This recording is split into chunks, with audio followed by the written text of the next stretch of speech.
Hey guys, this is Ryan Blair here at Kaizink, and today I'm showing you a quick way on how to remove some of this path data in order to create a cut path that will basically leave this channel in the middle out, so you can see that the path extends all the way up. And the way that we're going to do that is utilizing a clipping mask. I've already done it on the top path, so you can see that after I removed all that extra data, I was able to just merge the paths as normal to create the cut path. So to do this, we are going to use a clipping mask. And so basically what we want to do, oops, not that. We're going to turn on these guides here, and we do have a guide on where we want to line it up to.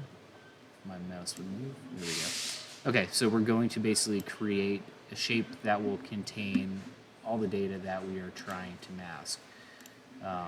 So at this point, we're just going to go ahead and select the mask container as well as all the information underneath. Right-click, create clipping mask. And so now we are going to go to the Pathfinder tool, and we are going to go to Trim. Once you click Trim, depending on how complex the paths are, this could take a little while.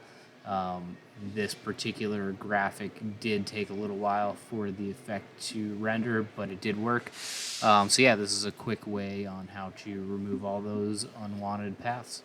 Thanks for watching.